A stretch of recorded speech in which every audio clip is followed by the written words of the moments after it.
Hello বন্ধুরা, কেমন আছো তোমরা? আমি ভালো আছি। আবারও চলে এলাম একটা রান্নার নতুন রেসিপি নিয়ে। আজকে ডিনারে বানাবো, রুটি হয়ে গেছে তো তড়কা বানাবো।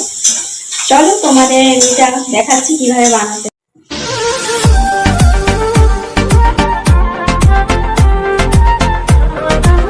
তো বন্ধুরা, এটা হচ্ছে তড়কার ডাল। এটা এখন জলে ভিজিয়ে রেখে দিব কিছুক্ষণের জন্য। এদিকে তড়কার জন্য মশলা রেডি হয়ে গেছে। পেঁয়াজ কুচি, টমেটো কুচি, রসুন বাটা, আদা বাটা, কারি বাটা, দুটো কাঁচা লঙ্কা, আর নিয়ে নিয়েছি দুটো ডিম। তো দেখতেই পাচ্ছ মশলা রেডি হয়ে গেছে। এদিকে তড়কার ডাল আমি সিদ্ধ করে নিয়েছি। এখন একটা পাত্রে ঢেলে রেখে দেব।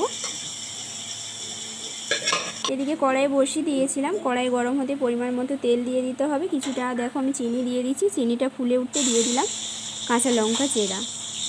এরপর স্বাদ আর সুগন্ধির জন্য দিয়ে দিচ্ছি কারি পাতা। তো বন্ধুরা, তোমরা কারি পাতা দিয়ে দেখো, খুব সুন্দর স্বাদ আনে। পরিমাণ মতো পেঁয়াজ কুচি দিয়ে দিলাম। এবারে পেঁয়াজটা লাল লালভাবে ভেজে নিতে হবে।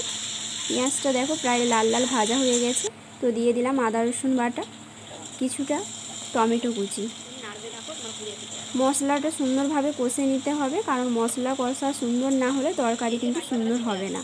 তো দেখতে পাচ্ছ আমার মশলা হয়ে এসছে। আমি দিয়ে দিলাম 1 চামচ হলুদ গুঁড়ো, আর সুন্দর কালার আসার জন্য দিয়ে দিলাম কাশ্মীরি লঙ্কা গুঁড়ো। তোমরাও ইউজ করে দেখতে পারো, কাশ্মীরি লঙ্কা গুঁড়ো খুব ভালো। তো ডিমটা আমি হালকাভাবেই ভেজে রেখেছিলাম, দিয়ে দিলাম। সেদ্ধ করা ডালটা দিয়ে একবারে নেড়ে চেড়ে নিয়ে পরিমাণ মতো জল দিয়ে দিলাম। তো দেখতে পাচ্ছ বন্ধুরা, তড়কার ডালে ফুট চলে এসেছে। তো এরপরে দিয়ে দিলাম তড়কা মশলা। সুন্দর গন্ধ আসার জন্য দিয়ে দিলাম শাহি গরম মশলা।